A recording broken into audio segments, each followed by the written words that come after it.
Hollywood और दुनिया भर की फिल्में चीजों को ड्रामेटिक प्रभाव के लिए बढ़ावा देने के लिए जानी जाती हैं और डायनासोर साथ ही अन्य पुराने जीव जंतु भी इस विचार में कोई विशेष चार नहीं है। जब से डायनासोर्स और ऐतिहासिक जानवर फिल्मों में फीचर हो रहे हैं, अधिकांश को अधिक भयंकर बनाकर दिखाया जाता है, जैसे कभी गलत आकार वृद्धि के माध्यम से या फिर कभी स्थायित्व बढ़ोतरी के माध्यम से। हाँ, एक डायनासोर ऐसा है जो इस सबसे अलग है। फिल्मों में बदलाव का शिकार होने के बावजूद ये असल जिंदगी में फिल्मों से भी अधिक भयंकर था।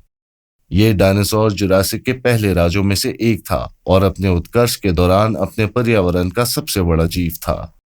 ये डायलोफोसॉरस था। हालांकि डायलोफोसॉरस को दुनिया भर में पहचान आइकॉनिक फिल्म जुरासिक पार्क के रिलीज होने के बाद ही मिली, मगर डायलोफोसॉरस को जीवाश्म विज्ञानी 80 साल से अधिक समय से जानते थे, जब 1940 में उत्तर एरिजोना के शुरुआती जुरासिक युग की काइंटा फॉर्मेशन में मिश्रित आकार के 3 अवशेष मिले।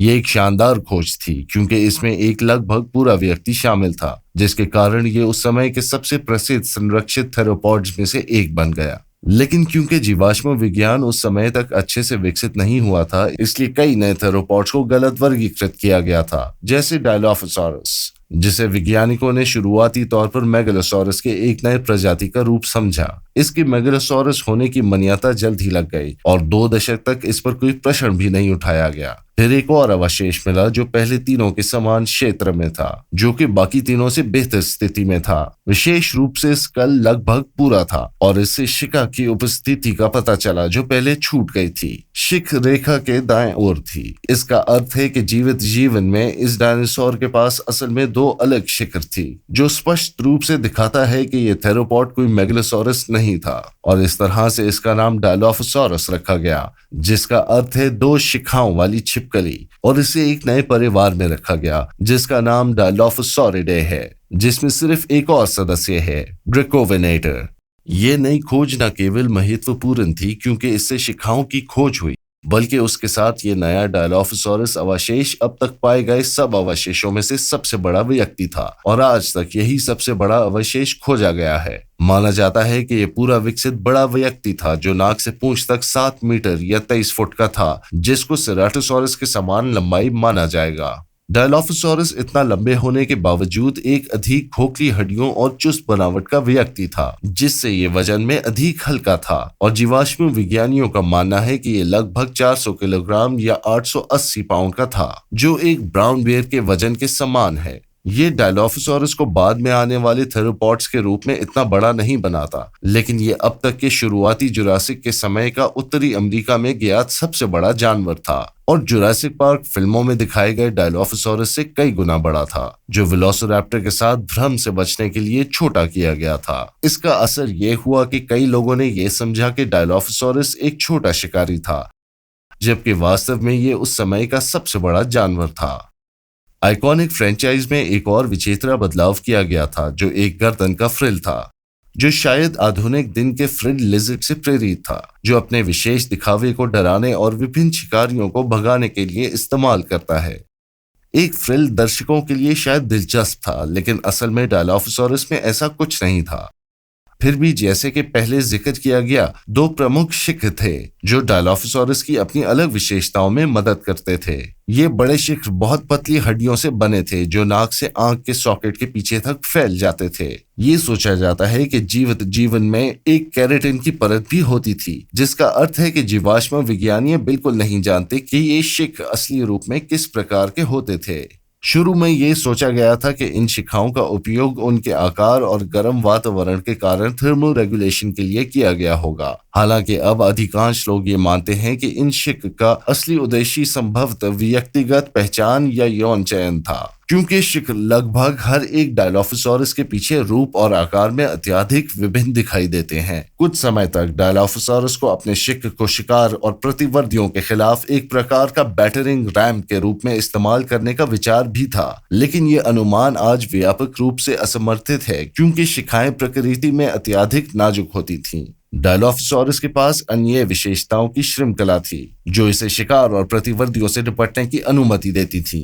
शायद सबसे महत्वपूर्ण हथियार उसके खतरनाक दांत थे, दांत और उसका स्कल दोनों उसके शरीर के लिए अनुपातिक रूप से बड़े थे। कभी कभी उसकी पूरी लंबाई का 10% हिस्सा होते थे, जो उसके लगभग 30 दांतों के लिए पर्याप्त स्थान प्रदान करते थे। 30 दांत जो सभी लंबे, मुड़े हुए, पतले और एक तरफ से दबाए हुए होते थे। इसके अलावा हर दांत के पास अनेक सेरेशंस थे। कभी कभी दांत के आगे और पीछे अधिक से अधिक 70 सेरेशंस होते थे। ये सेरेशंस डायलॉफोसॉरस को मांस के माध्यम से आसानी से काटने में मदद करते थे, जिससे तेजी से खून की हानि होती थी और जिन अभागे जानवरों का शिकार किया जाता था उनकी मौत आ जाती थी। लेकिन ये बिल्कुल भी नहीं पता कि उसके शिकार कौन से जानवर थे। ये एक प्रश्न है जिस पर बहुत समय से बहस चल रही है। इसका एक कारण उसके स्कल के सामने एक विशेष गैप का होना है, जिसे जीवाश्म विज्ञानी पहले मानते थे कि डायलॉफोसॉरस के पास एक कमजोर स्कल था जो अधिक दबाव से टूट जाएगा। इस तरह से विचार था कि ये कंकल खाने वाला है जो कमजोर दांतों से सड़े हुए मांस को सावधानी से काटकर खाता है, या फिर केवल अपने वातावरण में छोटे छोटे जीव को ही शिकार कर लेता था। डायलॉफोसॉरस के कमजोर काटने वाले दांत होने के विश्वास ने बाद में ये धारण बनाने में भी मदद की कि ये असल में एक मछली खाने वाला शिकारी था। इसके मछली विशेषज्ञ होने के और भी प्रमाण थे, जिसमें उसके दांत, जिनके अंतिम हिस्सों की एक दूसरे के साथ एक इंटरलॉकिंग रोसेट थी, जो कि स्पाइनोसॉरिड्स में देखी गई है, जो मछली का शिकार करते हैं। इसके साथ घड़ियाल, एक जीवित क्रोकोडिलियन जो सबसे अधिक मछली खाता है। हालांकि इस सब प्रमाण के बावजूद यह मानना कि डायलॉफोसॉरस मछलियों का विशेषज्ञ था और उसके दांत कमजोर थे, अब दोनों को संभवतः खारिज मान लिया गया है, क्योंकि नए शोध ने दिखाया है कि पहले कमजोर माना जाने वाला खाल असल में जीवित जीवन में अचल और अत्यधिक मजबूत था, जो डायलॉफोसॉरस को शिकार से संघर्ष के दौरान दबाव झेलने की अनुमति देता था। उसका आकार एक और संकेत था कि ये बड़े स्थलीय जानवरों का शिकार करता था, क्योंकि ये उस समय का सबसे बड़ा शिकारी था, जो जीवाश्म विज्ञानियों को संदेह दिलाता है कि ये दूसरों से बड़े जानवरों को मारने के लिए विशेष रूप से बड़े जीव कारणों के रूप में बड़ा हुआ था। और इसका कुछ बहुत मजबूत प्रमाण सेरासॉरस से मिलता है। ये एक मूल सौरोपोडोमॉर्फ था जो डायलॉफोसॉरस से लगभग आधे से छोटा था, और इनके अवशेषों में इस शातिर थेरोपॉड के शिकार होने के संकेत थे। विशेष रूप से 2018 में स्थित होलोटाइप के शरीर पर विभिन्न दांत के निशान थे, जो डायलॉफोसॉरस के निशान से मिलते थे और इस क्षेत्र में किसी अन्य जानवर से नहीं आ सकते थे। और क्योंकि सेरासोरस उसके आसपास के बड़े जानवरों में से एक था, जीवाश्म विज्ञानी अब मानते हैं कि यह भयानक जानवर बड़े जानवरों को शिकार करने में निपुण था, लेकिन फिर भी मौका मिलने पर छोटे जीवों और मछलियों का शिकार भी करता था। यानी इसके आसपास कुछ भी सुरक्षित नहीं था। और उसके दांत ही केवल उसका हथियार नहीं थे। डायलॉफोसॉरस के पास प्रभावशाली भुजाएं थीं, जो उसके दांत के समान ही खतरनाक थीं। उसकी भुजाओं पर की गई अध्ययन दिखाती हैं कि ये लंबी थीं, लेकिन फिर भी गहरी गड्डियां होने के कारण सुरक्षित थीं, जो मसल और लिगामेंट के साथ जुड़ने की अनुमति देती थीं। उसकी शक्ति के साथ भुजें भी अत्यधिक लचीली थीं और 3 अच्छे से विकसित पंजों के साथ सुसज्जित थीं, जिसमें पहला पंजा दूसरे दोनों से अधिक बड़ा था। ये पंजे उसकी शक्ति के साथ मिलकर डायलॉफोसॉरस को अपनी भुजाओं का उपयोग करके शिकार को भागने से रोकने और विभिन्न कठोर गतियों के माध्यम से और भी अधिक नुकसान पहुंचाने की अनुमति देते थे। ये शुरुआती जुरासिक के दौरान डायलॉफोसॉरस से बचने का एक और कारण था। सही अस्तित्व में रहने वाले जीवों के लिए और भी दुखी समाचार। डायलॉफोसॉरस के हथियार सिर्फ उसके पंजों तक ही सीमित नहीं थे, क्योंकि भारी होने के बावजूद शिकार को पकड़ने का उसके पास एक और बिल्कुल अछूत तरीका था। अफसोस कि ये शिकार पकड़ने के लिए जुरासिक पार्क में देखे गए तरीके जहर उगलकर अपने शिकार को अंधा करने का उपयोग नहीं करता था, बल्कि ये बस एक गति राक्षस था जो शिकार को दौड़ते दौड़ते पकड़ लेता था। इस थेरोपॉड की जल्दी को उसके विकसित पैरों, हल्के शरीर और मांसल वायुकोशों के उपस्थित होने द्वारा दिखाया गया। ये वायुकोश कशेरुकाओं में बढ़ जाते थे और एक तरफा सांस लेने की अनुमति देते थे, जो कि आधुनिक पक्षियों और मगरमच्छों में देखा जा सकता है। इससे पता चलता है कि संभवतः इसकी चयापचय दर और गतिविधि का स्तर उच्च था, जिससे संकेत मिलता है कि ये एक तेज धावक था। और अगर इसकी चपलता, दांत, काटने की शक्ति और आकार इसके पारिस्थितिकी तंत्र पर पूरी तरह से हावी होने के लिए पर्याप्त नहीं थे, तो ये भी एक अवसर है कि डायलॉफोसॉरस एक झुंड में शिकार करता था। इसका मूल ढूंढने का प्रणाली से ये संभव है, क्योंकि 3 उपकरण पाए गए थे जो सब ही एक दूसरे के बहुत करीब थे, जिससे कुछ लोग मानते हैं कि ये झुंड में रहकर शिकार करता था।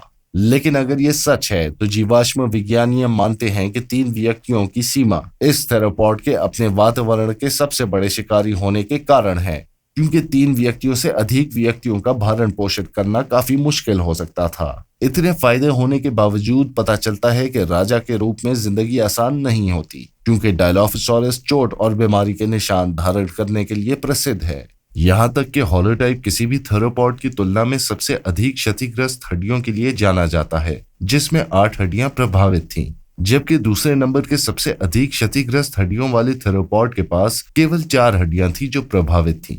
इस डायलोफोसॉरस में देखी गई चोटें इसकी भुजाओं पर केंद्रित प्रतीत होती हैं और ये हड्डियों के ट्यूमर्स, तनाव, फ्रैक्चर, मरोड़ और विकृति का विकास शामिल था। इन चोटों ने जीवन में समस्याएं प्रस्तुत की होंगी, क्योंकि पुनर्निर्माण में पाया गया है कि ये व्यक्ति अपने एक हाथ और बांह के सही से उपयोग करने में सक्षम नहीं था, जिसके कारण ये दूसरे हाथ पर अधिक निर्भर होता था। ये ज्ञात बिल्कुल नहीं किया जा सकता है कि डायलोफोसॉरस को ये सब चोटें कैसे लगीं, लेकिन कुछ लोगों का ये अनुमान है कि ये असफल शिकार या प्रतिस्पर्धियों से लड़ाइयों के माध्यम से हुआ होगा। दिलचस्प बात तो यह है कि हाथों और भुजों पर इतनी चोटों के बावजूद 60 व्यक्तियों के अध्ययन से पता चलता है कि उनकी टांगों या पैरों पर ऐसे कोई फ्रैक्चर्स या चोटें नहीं थे, जो इस बात की पुष्टि करता है कि उनके हाथ और भुजाएं हथियार और औजार के रूप में कितने उपयोगी थे। इसके अलावा सभी जीवाश्म विज्ञानी सहमत हैं कि सभी स्पेसिमेंस में पाई जाने वाली चोटों की संख्या ये दिखाती है कि ये एक कठोर जानवर था जो शायद अधिक दर्द सहन कर सकता था। और ये सब इतना आश्चर्यजनक नहीं था, क्योंकि ये उस समय में जी रहा था जब पृथ्वी कोई मजाक नहीं थी। विशेष रूप से जीवाश्म डेटिंग से पता चलता है कि ये नॉर्थ अमेरिका में शुरुआती जुरासिक में लगभग 183 मिलियन साल पहले अस्तित्व था। उस समय पैंजिया का महाद्वीप और पैंथेलासा का महासमुद्र दोनों मौजूद थे और पृथ्वी अभी भी ट्रायासिक और जुरासिक विलुप्ति की घटना से निकल रही थी। इसका अर्थ था कि आसपास ज्यादा जीवन नहीं था और साथ में जलवायु से भी कोई मदद नहीं मिल रही थी, क्योंकि पृथ्वी का मौसम अभी काफी गर्म था। डायलोफोसॉरस का वातावरण विशेष रूप से कठिन था, जिसमें अत्यधिक शुष्क मौसम था, जिसमें ड्यून्स उसके निवास स्थान में आते जाते रहते थे। हालांकि उस युग में एक बड़ी प्रागैतिहासिक झील लेक डिक्सी इन अत्यधिक शुष्क मौसमों में राहत का स्रोत और भोजन प्रदान करती थी। गीले मौसम भी होते थे और उस समय नदियां और झरने जीवित हो जाती थीं, जो आज देखे जाने वाले रेगिस्तानी नखलिस्तान के समान होती थीं। उसके कठिन परिवेश और हाल ही में विलुप्त होने की घटना के बावजूद अपने वातावरण में डायलोफोसॉरस किसी भी तरह से अकेला नहीं था और ये अन्य डायनासोर्स के साथ सही अस्तित्व में था, जैसे कि पहले उल्लिखित सेरासोरस। साथ ही दूसरे भी शामिल थे, जैसे कि मेगनोसॉरस, कायंटावेनेटर और स्केटेलोसॉरस। नॉन डायनासोर्स भी मौजूद थे, जैसे कि हाइबोडोंट शार्क्स, बोनीफिश, लंगफिश, लिजर्ड्स और सैलमेंडर्स। दूसरे जानवरों में प्रोसेलरस, यूकाइसिलिया, कायंटाकेलिस, क्रोकोडाइलोमॉर्फ्स, कैल्सोयासुकस, यून्यूमेटोसुकस, कायंटासुकस, प्रोटोसुकस और टेरोसॉर रैम्फिनियन शामिल थे। इसके अलावा क्षेत्र में सैनाप्सिड्स, डायनाबीटोडॉन, कायंटाथेरियम और ओलिगोकाइफस के रूप में थे।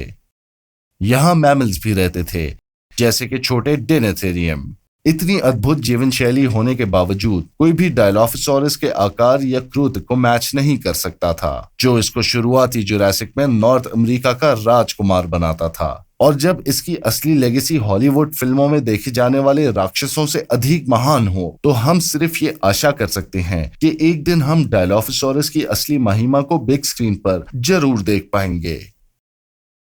इस वीडियो को समाप्त करने से पहले मैं आप सबका धन्यवाद करना चाहूंगा। मैं उम्मीद करता हूं कि ये वीडियो आपको पसंद आई होगी। ये एक नया चैनल है एक्सटिंक्ट जू का हिंदी अंश और हम आपका समर्थन लाइक, कमेंट्स और सब्सक्रिप्शंस के रूप में प्राप्त करना चाहेंगे। बेल आइकॉन को दबाना मत भूलिएगा ताकि हमारा अगला वीडियो अपलोड होने पर तुरंत आपको सूचित हो। एक बार फिर धन्यवाद।